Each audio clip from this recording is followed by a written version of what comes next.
Hello everyone, good morning. My name is Vivek Sharma and today we're going to discuss about the most important issues of the day.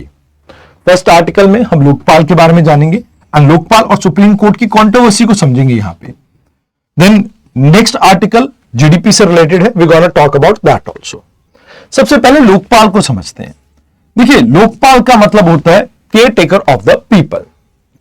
Literal word में अगर हम समझने की कोशिश करें, जो लोगों की देखभाल करने के लिए.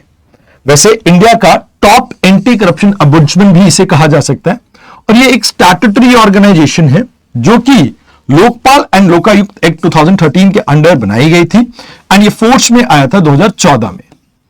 अगर इंडिया के अंदर कोई भी करप्ट पब्लिक ऑफिशियल है जिसके अगेंस्ट कंप्लेंट आती है तो करप्शन के चार्जेस को ये इन्वेस्टिगेट करने वाली आपकी ऑर्गेनाइजेशन है, जिसमें एक चेयरपर्सन होते हैं.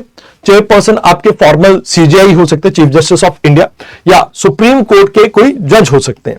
अब इसमें अप टू 8 मेंबर्स होते हैं, जिसमें आधे मेंबर्स आपके जुडिशियल होने चाहिए.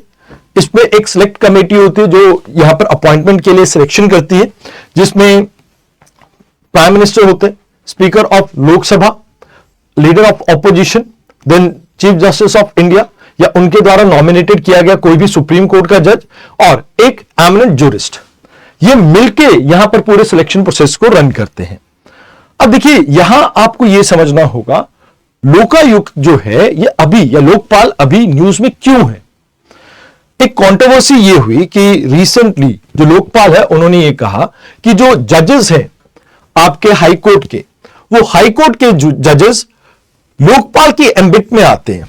अब ऐसा कहने के पीछे रीजन ये था कि देखिए, ब्रिटिश एरा में आपके पार्लियामेंट के बनाए हुए लॉ, यानी ब्रिटिश एरा के जो लॉ थे, जैसे Indian high court act 1861, government of India act 1935, कहते जो हाई कोर्ट है वो आपकी इन लॉज के थ्रू बनी हुई है, पार्लियामेंट के लॉज के थ्रू बनी हुई है. ये एक कॉन्स्टिट्यूशनल बॉडी नहीं है, जैसा कि सुप्रीम कोर्ट के केस में कहा जाता है कि भी आर्टिकल 124 के अंडर डायरेक्ट आपकी सुप्रीम कोर्ट की फॉर्मेशन हुई थी. तो ऐसा सेम हाई कोर्ट के बारे में नहीं कहा जा सकता. तो हाई कोर्ट के जजेस पब्लिक ऑफिशियल की कैटेगरी में फिट इन होते हैं. तो मतलब यहां पे इनके अगेंस्ट अगर लोकपाल के पास कोई भी कंप्लेंट आती है तो उसके अंदर इन्वेस्टिगेट करने की पावर लोकपाल को दी जा सकती है.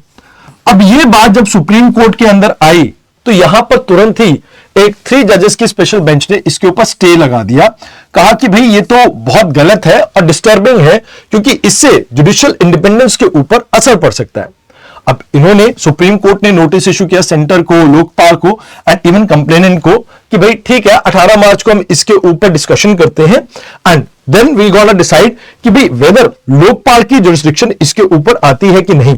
कि जो section 14 clause 1 sub clause F है वो आपका एप्लीकेबल है या नहीं, क्योंकि ये कहता है कि अगर कोई एक्ट ऑफ पार्लियामेंट से आपकी बॉडी बनी हुई है जिसको गवर्नमेंट फाइनेंस करती है तो उसके ऊपर लोकपाल की जुरिस्डिक्शन होती है. तो यहां पर ये पूरा मुद्दा है, बट इसके इंप्लीकेशन क्या हो सकते हैं. देखिए, जुडिशियल इंडिपेंडेंस बेसिक स्ट्रक्चर का पार्ट है एंड इसे किसी भी तरह की आउटसाइड इंटरफेरेंस से बचाने या प्रोटेक्ट करने की जिम्मेवारी यहां पर कॉन्स्टिट्यूशन में सुप्रीम कोर्ट और प्रेसिडेंट को दी गई है. तो यहां पर आप ये मान के चले कि सबसे बड़ी प्रॉब्लम जुडिशियल इंडिपेंडेंस से रिलेटेड है. दूसरी जो प्रॉब्लम है, यहां पर क्या लिमिट है लोकपाल की पावर की, कि क्या वो सुप्रीम कोर्ट या हाई कोर्ट, वैसे सुप्रीम कोर्ट के तो नहीं, सिर्फ हाई कोर्ट के जजेस को इन्वेस्टिगेट कर सकते हैं या नहीं. और यहां पर सेपरेशन ऑफ पावर, जो कि एक बेसिक प्रिंसिपल है हमारे कॉन्स्टिट्यूशन का, कि भाई एग्जीक्यूटिव अलग होता है, जुडिशरी अलग होती है, यहां पर क्या सेपरेशन ऑफ पावर को हम इंश्योर कर पाएंगे. तो एक बात यह भी आती है कि भाई जुडिशियल अकाउंटेबिलिटी भी होनी चाहिए in case of corruptions and various other things. तो क्या इन सभी फैक्टर्स के अंदर बैलेंस क्रिएट कर पाएगी सुप्रीम कोर्ट की ये जजमेंट, ये देखने वाली बात होगी. तो यहां पर पहले आर्टिकल में आपको इतना जानना जरूरी था. अब दूसरा आर्टिकल है कि भाई इंडिया के अंदर जो ग्रोथ देखने को मिल रही है ये कंजम्पशन लेड है, इन्वेस्टमेंट लेड नहीं है. तो यहां पर सबसे पहले आपको जीडीपी को समझना होगा.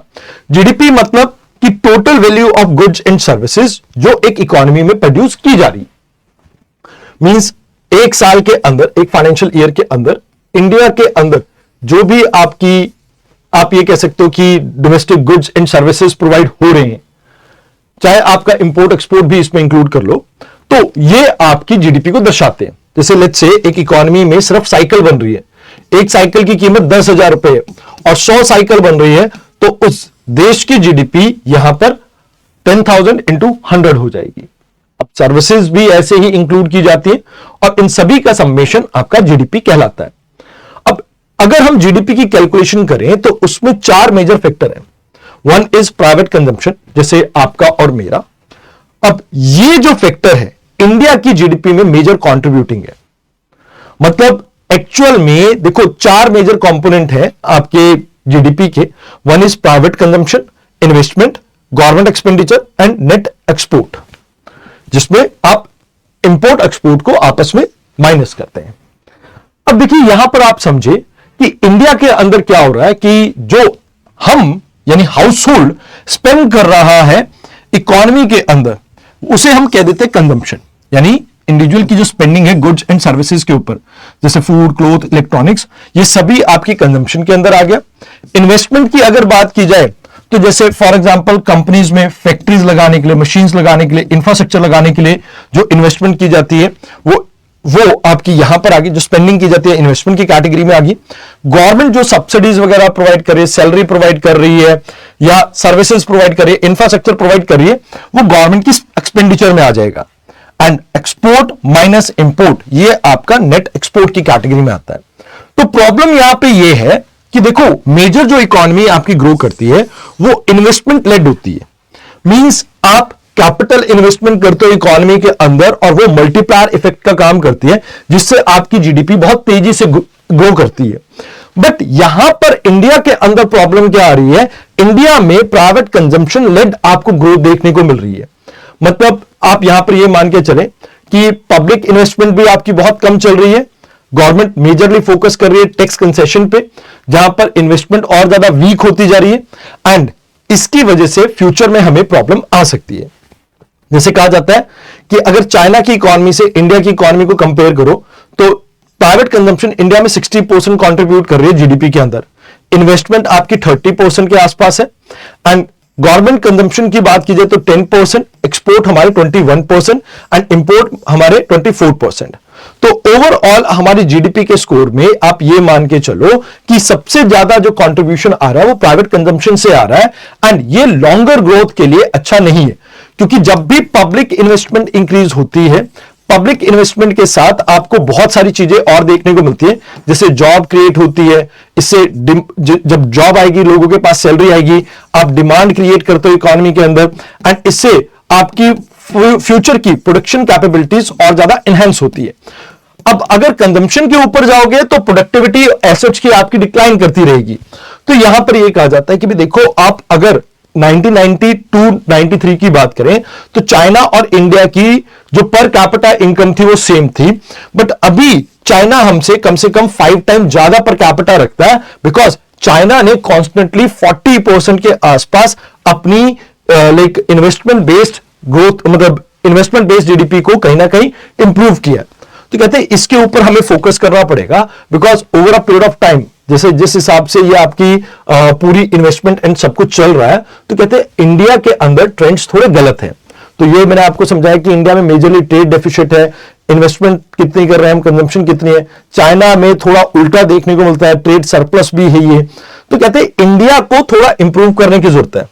अब इससे अगर हम सेम पैटर्न पे कंटिन्यू करते हैं तो इकोनॉमिक ग्रोथ या इकोनॉमिक एक्सपेंशन आपका स्लो हो जाता है, कहीं ना कहीं आपको लाइक एक इंक्लूसिव ग्रोथ के अगेंस्ट चला जाता है। क्योंकि यहां पर आप ये मान के चलो कि जिनके हाथ में पैसा है वो और ज्यादा कैपिटल इन्वेस्टमेंट करेंगे, जिनके हाथ में पैसा नहीं है वो कहीं ना कहीं अपनी कंजम्पशन के ऊपर कंटिन्यू रखेंगे एक्टिविटीज, तो वहां पर आपकी अनइक्वल डिस्ट्रीब्यूटेड ग्रोथ होगी। मोर ओवर आपकी जो इकोनॉमी की प्रोडक्टिविटी है वो भी डाउन चली जाएगी over a period of time. तो यहां पर हमें पब्लिक इन्वेस्टमेंट को बूस्ट करना चाहिए, खासकर मैन्युफैक्चरिंग सेक्टर में, इंफ्रास्ट्रक्चर में, जिससे ओवरऑल इकोनॉमी को बूस्ट मिले। कैपिटल इन्वेस्टमेंट इंक्रीज करनी है, रेवेन्यू एक्सपेंडिचर नहीं। कैपिटल मतलब लॉन्ग टर्म इन्वेस्टमेंट, जैसे आप अपनी एजुकेशन के ऊपर जो इन्वेस्टमेंट कर रहे हो वो भी कैपिटल इन्वेस्टमेंट होगी।